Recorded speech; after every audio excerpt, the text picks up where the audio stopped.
na si Attorney Renan ang pumatay kay Meredith at sa anak ko. Sumagot ka!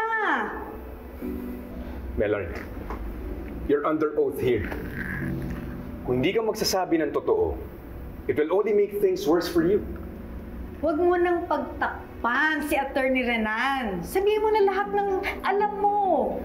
Miss De Leon, minano kayo. Melanie,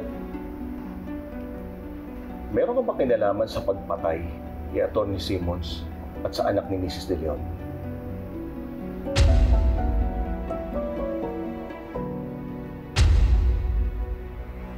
Chief.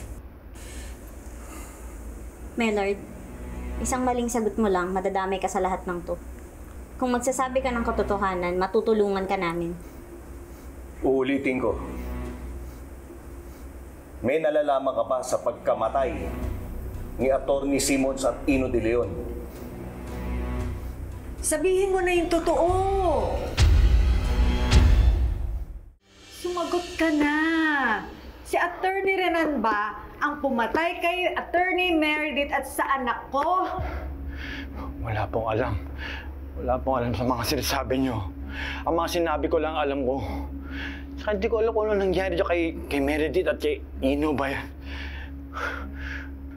Miss De Leon, hindi natin kayang madaliin to.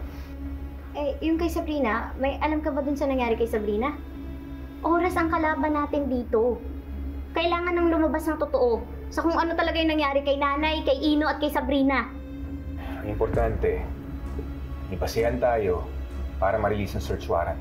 Kasama na dun yung warrant of arrest si Atty. Allen.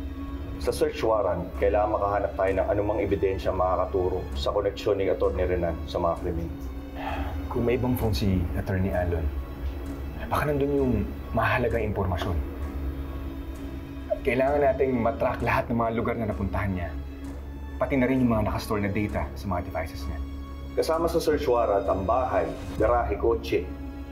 Lahat ng may electronic devices sa bahay, lalo na yung may mga GPS, para ma-retrieve at ma-verify natin yung location history niya. So, pwede na tayong maghain ng reklamo sa piskalya para mag-grant na yung release ng search warrant at warrant of arrest from court. Kaluray na dun po muna tayo mag-focus. Kapag na-verify na po natin yung sinasabi ni Mellard at mahuli na si Renan, tsaka na po lalabas lahat ng iba pang krimen na ginawa niya.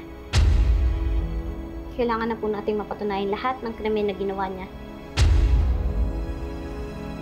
Late na nga po tayo eh.